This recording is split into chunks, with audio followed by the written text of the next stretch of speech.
인체는 아주 거대하고 복잡한 시스템으로 운영되는 유기체다. 같은 감기 증상이라도 사람에 따라 그 원인과 증상이 각각 다르고 그에 따른 진단과 처방도 달라진다. 건강에 있어서도 개인별 특성에 따라 나에게 도움이 되는 운동을 하거나 내 몸에 좋은 음식을 먹는 것이 중요하다. 이러한 이유로 개인별 맞춤 의학이 차세대 의학으로 떠오르고 있다. 우리 선조의 지혜가 담긴 한의학, 그중에서도 사상체질은 이미 수백 년 전부터 개인의 체질에 따른 맞춤 의학을 실천해왔다. 21세기 맞춤 의학의 시대, 그 시작은 사상체질로부터 시작됐다. 의학은 사람이 건강하도록 하는 학문으로 인류의 역사와 그 맥을 같이하며 발달해왔다. 세계 모든 민족은 각자 그 민족에게 가장 적합한 의학을 가지고 있고 우리 민족 역시 5천년 역사와 함께 우리 환경과 인체에 잘 맞는 한의학을 만들고 발전시켜 왔다. 동양에서 발달한 한의학은 음양의 조화로 사람의 질병을 살펴보기 때문에 서양 의학과는 질병을 보는 관점 자체가 다르다. 한의학은 사람의 몸을 하나의 우주로 보고 막혀있는 서로의 연결고리를 풀어주는 것을 해결책으로 본다. 우리나라 의학은 여기서 한 발 더 나아가 체질에 대한 정보를 중요시했다. 뿌리 자체는 한국, 중국, 일본이 동아시아 전통의학으로 같은 뿌리를 가지고 있고요. 한국에는 중국과 달리 사상 체질의학이 있는 점이 독특한 점이라고 할 수 있습니다. 중국은 감기 걸렸다. 그러면 그 질병의 상태를 위주로 진단을 하고 약을 쓰는 데 비해서 한국은 그 사람이 감기 걸리기 이전에 체질이 소음인이냐 태양인이냐 태음인이냐에 따라서 같은 감기라도 처방을 전혀 다르겠습니다. 사람이 저마다 고유의 유전 정보를 가지고 있듯이 체질 또한 고유한 특성을 타고난다. 사상체질 의학은 사람의 체질적 특성을 태양, 태음, 소양, 소음의 4가지 유형으로 나눠 그에 따라 병을 진단하고 치료한다. 즉, 사람의 체질 차이에 기반을 둔 이론이다. 우리 몸에 오장육부가 있는데 오장이라는 것은 잠깐이라도 쉬면은 바로 생명 유지가 안 되는 간신, 비폐신 5가지입니다. 이 중에서 심장은 가장 중앙에 있는 장부니까 그거 빼고 나머지 3개 중에 어떤 장부 기능이 제일 약하냐 물으면 답이 4가지로 나오죠. 거기에 따라서 체질이 결정되는 겁니다. 저 같은 소음인은 비장, 그러니까 소화 기능이 가장 약한 체질이 되기 때문에 소화 기능을 강화하는 약을 써야 되는 거고요. 또 태음인 같은 체질은 영양 소비를 하는 폐 기능이 가장 약합니다. 그렇기 때문에 살도 잘 찌고 그래서 폐 기능을 강화하는 약을 써야 되는 것과 같은 원리지요. 체질론은 가장 오래된 중국 의학서 황제내경에 처음 기록됐지만 당시에는 주목받지 못했다.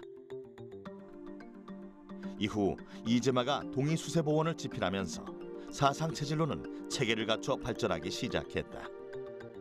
한의학에 뿌리를 두긴 했지만 중국이 아닌 우리나라에서 체질론이 발전한 이유는 무엇일까? 학자들은 허준의 동의보감이 사상체질론에 영향을 미쳤을 것으로 추측하고 있다. 병증 위주로 편성돼 있던 중국 의서와는 달리 몸의 구성 요소가 먼저 나오는 동의보감은 한의학에 많은 영향을 미쳤다.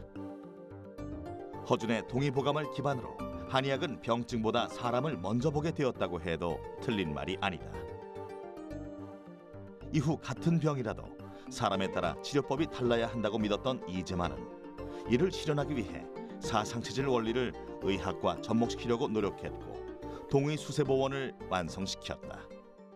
이재마가 자기 자신이 일반 의사들이 이해하기 어려운 병을 앓고 있었어요.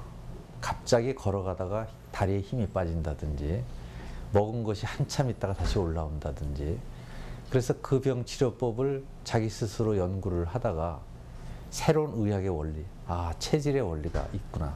나는 태양인이라고 하는 아주 독특한 체질이어서 일반 한약 처방으로 듣지 않는구나. 깨닫고 연구를 좀 더 깊이 해서 모든 의사들을, 기존 한의학 의사들을 살펴보니 거기에 쓰여진 약과 병리가 4가지 체질의 것으로 나눠볼 수 있다. 해서 그 작업을 했습니다. 이재마의 의서는 대중을 위해 쓰여졌다. 소수의 전문인들만 지식을 알아서는 모든 사람이 제대로 건강을 지킬 수 없다고 믿었기 때문이다. 의학의 원리를 쉽게 풀어내 널리 알리고자 했고 자신 스스로가 건강을 관리할 수 있도록 하고 싶어 했다. 그 결과가 바로 동의수세보원이다. 이 책은 같은 병증이라도 사람마다 적합한 약이 다르다는 내용으로 자세하고 쉽게 쓰여졌다. 뿐만 아니라 사람이 살아가면서 지켜야 할 덕목과 마음가짐에 대해서도 말하고 있다. 동의수세보원은 단순 의서가 아닌 건강한 삶의 지침서 역할도 했던 것이다. 우리나라 의학은 왜 사람의 체질을 중요하게 생각한 것일까?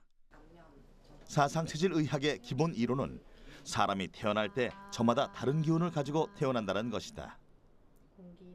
서로 다른 얼굴의 생김새, 음성, 체형 등을 통해 특징이 나타나고 이를 통해 타고난 체질을 진단할 수 있다. 소음인, 태음인, 소양인, 태양인 등 이렇게 넷으로 나누어 진단한 후에는 체질별로 치료를 다르게 해야 한다. 사상체질을 제대로 활용하려면 자신의 체질이 무엇인지 정확하게 아는 것이 중요하다. 그렇다면 나의 사상체질은 어떤 방식으로 진단해 볼 수 있을까? 체질별로 그 외형적인 특징, 그 성격적인 특징, 그다음에 그 증후상의 특징들이 서로 다릅니다. 그래서 그 실제 임상에서는 그 환자가 나타내는 그 외형적인 특징과 그 성격적인 특징 그리고 증상상의 특징들을 파악을 해서 체질을 진단하게 됩니다. 아울러서 치료 과정 중에 침치료나 한약 치료에 대한 반응을 면밀히 살펴서 어떤 체질인지를 확진하게 됩니다. 사상체질을 외형으로 구분해 보자면 태양인은 목덜미와 어깨 부위가 가장 발달했으며 머리가 크고 발은 작다.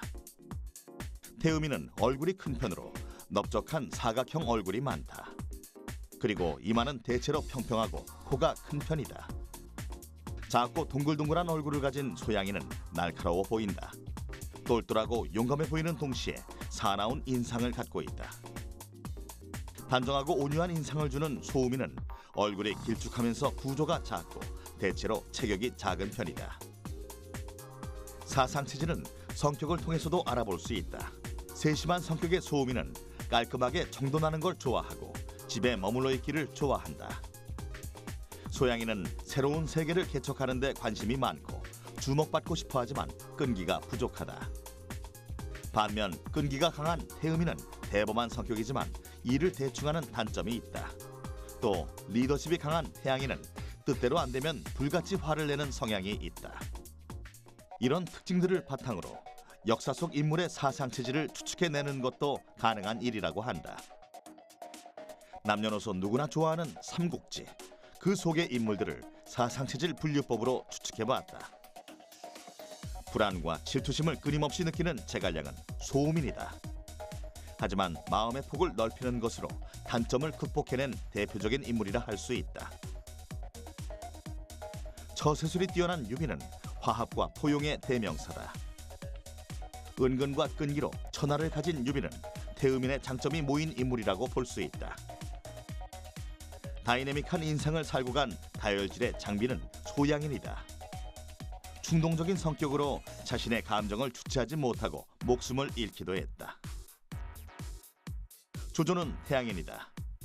행군하는 도중에 수확을 앞둔 농작물을 훼손했다는 이유로 자신의 애마를 단칼에 쳐버렸다는 일화가 그의 사상체질을 말해주고 있다. 사상체질은 우리 몸을 이루는 장부 기능에 따라 정의된다. 한의학에서는 인체의 근원적인 기관을 오장이라 하는데 이 중 중심 역할을 하는 심장을 뺀 4가지 장기의 기능을 강약으로 나눈 것이다. 폐가 약한 사람은 태음인으로 분류된다. 감기 등 호흡기 질환이 잦은 편이다. 그리고 비장이 약한 사람은 소음인으로 분류되며 소화계통에 문제가 생기기 쉽다. 간이 약해 태양인으로 분류된 사람은 잔병 치레는 걱정 없지만 큰 병을 조심해야 한다. 마지막으로 신장이 약한 소양이는 방광이나 생식기 계통의 질병을 조심해야 한다. 체질별로 가지는 어떤 생리적인 특징, 병리적인 특징, 그 질병 치료에 있어서의 차이, 또 질병 예방에서의 차이를 두고 그 의학적인 체계로 구축시킨 거는 그 저희 한국의 사상의학이 유일하다고 좀 볼 수가 있겠습니다.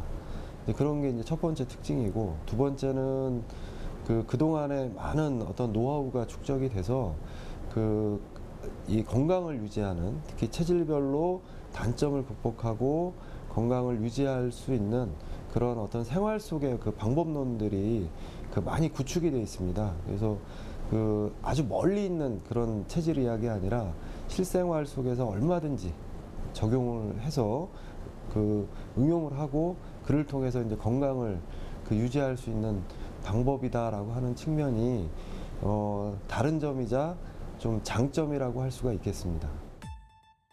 한의학 연구소는 주관적 관찰에 따르는 전통적인 진단법을 보다 객관화시키기 위해 끊임없이 연구하고 있다. 연구팀이 주력하고 있는 것은 사상체질의 진단 객관성을 확보하는 것이다. 정확한 진단이 있어야 정확한 처방이 나오기 때문이다. 체질 진단을 과학화하기 위한 노력은 끊임없이 이어졌고, 지난 2010년 체질 진단 툴을 개발했다. 한의학에 보다 과학적인 시스템이 구축된 것이다. 기존에는 한의원에 이제 환자분께서 내원을 하시면 한의사분이 직접 얼굴을 보거나 피부를 만져보고 음성을 듣고 평소의 생활 습관, 식습관 같은 거를 이제 들은 다음에 이제 환자분의 체질이 최종 뭐다라고 이렇게 판단을 내리시는데요. 진단을 내리시는데, 한의사분께서 내리던 그런 사상체질 진단을 좀 더 객관화시키고 과학화시켜서 만든 프로그램이라고 이해를 하시면 되고요.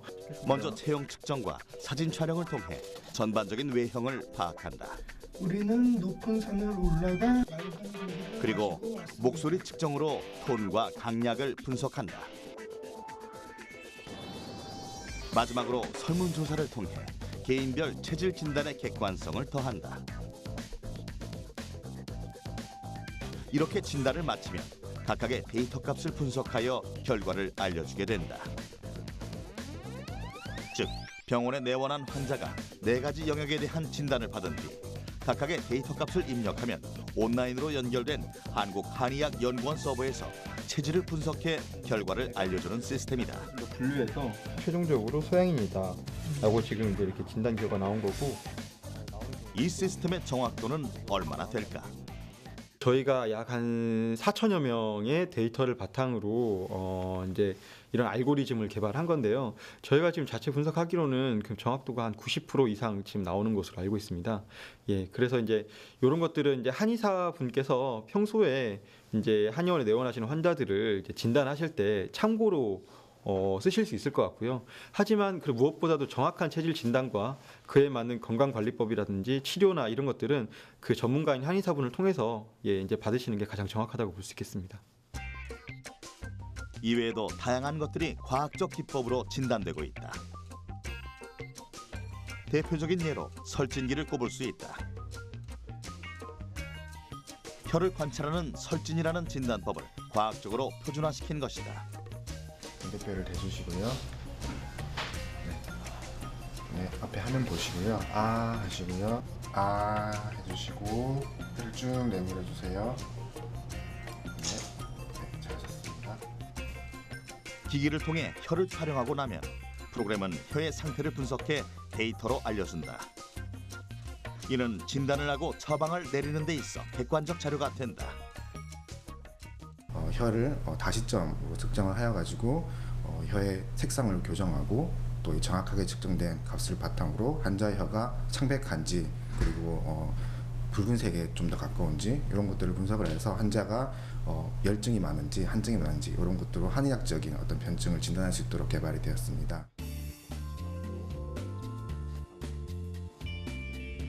맥진기는 맥의 세기와 크기, 빠르기 등을 통해 건강 상태를 판단한다. 센서를 통해 사람의 맥을 관찰해 맥파를 기록하고 그 파형을 분석해서 진단 내리는 것이다. 맥은 사람의 기운이나 힘을 말한다. 맥이 뛰는 형상은 매우 추상적이다. 하지만 맥진기는 맥을 정확한 수치로 표현해냈고 그 데이터를 통해 객관적으로 진단할 수 있게 했다. 기기의 발달은 한의사의 주관적 견해에 의존하던 진단 체계를 보다 객관적으로 바꾸고 한의학의 과학성을 높이고 있다. 이외에도 안면 진단기, 피부 진단기, 음성 진단기 등 다양한 것들이 표준화된 진단 시스템을 구축하고 있다. 기존 한의학의 객관성을 확보하여 그 우수성은 점점 더 빛나고 있다. 사상체질의학은 평소 생활습관을 통해 건강을 관리할 수 있도록 하는 예방의학이다. 딱히 어디가 아프지 않아도 체질별 건강관리법을 알고 있다면 건강을 유지할 수 있다. 태음인한테 도움이 되는 운동은 운동 종류에 상관없이 칼로리 소모량이 많고 이게 충분히 움직일 수 있는, 땀을 충분히 낼 수 있는 그러한 운동이면은 어떤 운동이라도 그 태음인한테 도움이 될 수가 있습니다. 먼저 가장 많은 사람이 속한다는 태음인은 어떤 운동이 좋을까? 태음인은 기본적인 체력이 강해 땀을 많이 흘리는 운동이 건강에 이롭다. 또 윗몸 일으키기 등으로 복부 비만을 예방하는 것이 도움이 된다. 두 번째로 많은 체질은 소양인이다. 소양인은 너무 과도한 운동보다는 손에 땀이 날 정도의 운동이 적당하다. 또 하체가 약한 편이므로 하체를 단련시키는 운동이 좋다. 체력이 약한 소음인은 땀을 많이 흘리면 피로감을 빨리 느끼기 때문에 가벼운 운동을 하는 것이 좋다. 또 상체의 근력을 발달시키는 운동이 건강에 도움된다.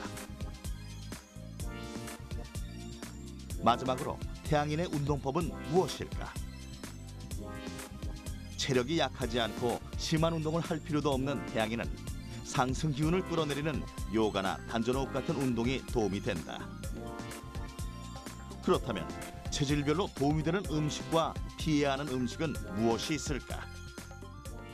소음인이 다른 장기에 비해서 비위 기능이 약하기 때문에 우선 소화에 편한 음식이 도움이 되고, 그 소음인은 다른 체질에 비해서 몸이 차지기 쉬운 그런 경향을 가지고 있어요. 그래서 손발이 차지든지 이 배가 냉해지기 쉬운 그런 경향이 다른 체질보다도 그 소음이 좀 높은 편이거든요. 그래서 전체적으로 내 몸을 따뜻하게 데워주면서 그 위나 장 기능을 편안하게 도와줄 수 있는 그런 음식. 그래서 어떤 찹쌀이라든지 도마도라든지 감자라든지 파, 마늘, 생강, 고추 이런 것들을 너무 강하지 않은 정도로 적절하게 조미를 해서 드시는 것이 그 소음인한테는 소화에도 도움이 되고 그 내 몸의 기능을 갖다가 그 순환이 안정적으로 유지될 수 있게 도와주는 이제 그런 음식이 될 수 있다 볼 수 있습니다. 소음인과 반대로 소화기관이 튼튼한 소양인은 위에 열이 많은 체질이기 때문에 싱싱하면서 찬 성질의 음식이 적합하다. 태음인에게는 콩, 견과류, 해조류 등 호흡기와 순환기에 좋은 음식이 건강에 도움이 되고, 간 기능이 약한 태양인은 고기보다는 해산물과 채소 위주로 식단을 짜는 것이 건강에 도움이 된다. 하지만 체질별로 피해야 하는 식품도 있다. 소음인은 지방질이나 찬 성질의 음식을 피해야 한다. 반대로 소양인은 따뜻한 성질의 음식을 피하는 것이 좋고, 태음인에게 자극적이거나 지방이 많은 음식은 해롭다. 또 태양인은 칼로리가 높은 고단백 음식을 피해야 한다. 사상체질의학은 개인별 맞춤 건강법을 제시하고 있다. 내 체질을 정확히 진단하고 알맞는 건강법을 실천한다면 오래도록 건강을 지킬 수 있을 것이다. 한의학이 비과학적이라고 여겨진 때가 있었다. 하지만 지금은 보다 객관화되고 과학적 전문성을 높인 한의학이 점차 미래의학으로 발전하고 있다. 선조가 만들고 발전시킨 사상체질이 세계의학으로 우뚝 서길 기대해 본다. 당신의 엉뚱한 질문을 유쾌하게 풀어드립니다. 엉뚱한 질문, 유쾌한 상상. 오늘의 질문. 개나 새우를 가열하면 왜 붉어지는 걸까? 오늘의 실험을 위해 게와 새우를 준비한 엉뚱군. 갈색빛의 꽃게와 회색빛을 띠는 새우. 가열하기 전에 게와 새우. 붉은 부분이 전혀 없는데? 엉뚱군과 함께 실험으로 확인해보자. 실험 스타트!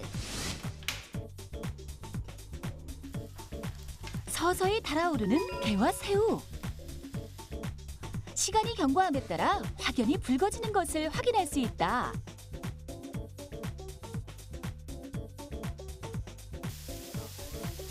먹음직스럽게 익은 게와 새우.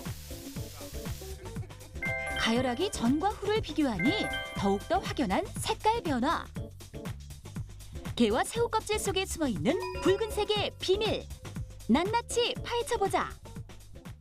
가재나 게, 또 새우 같은 이런 갑각류들은 이제 잡았을 적에 처음에 보면 이제 청록색이나 또는 청갈색 또는 경우에 따라서 이제 회색의 이런 색소를 이렇게 보여주고 있는데, 사실은 이것을 구성하고 있는 카로티노이드 색소 성분은 아스타산친이라고 하는 성분으로 붉은 색소를 띠고 있습니다. 그런데 이 붉은 색소가 단백질하고 이렇게 같이 결합을 하면서 색소가 가려져 있어요. 그런데 우리가 이제 조리를 하면서 열을 가하게 되니까 이 단백질은 열에 의해서 쉽게 변성이 되어지는데, 변성이 되어지면서 아스타산친으로부터 이렇게 떨어져 나가다 보니까 아스타신으로 되면서 붉은색으로 이렇게 나타나는 그런 현상을 볼 수가 있죠. 그러니까 갑각류의 붉은 색소 아스타산틴은 평소에 단백질과 결합돼 있어 붉은색이 가려져 있는데, 가열에 의해 단백질과 분리되고 아스타신으로 변하며 본래의 붉은색을 띠게 되는 것. 이게 바로 열에 의한 단백질 변성인데, 열에 의한 단백질 변성 또 다른 예를 알아볼까? 구웠을 때 색깔과 형태가 변하는 육류나 가열에 의해 불투명하게 변하는 달걀 프라이, 열을 사용한 펌도 열에 의한 단백질 변성이라는 사실. 게와 새우에 열을 가했을 때 붉어지는 이유는 열에 의한 단백질 변성 때문이라는 사실. 오늘의 엉뚱한 질문, 유쾌하게 해결!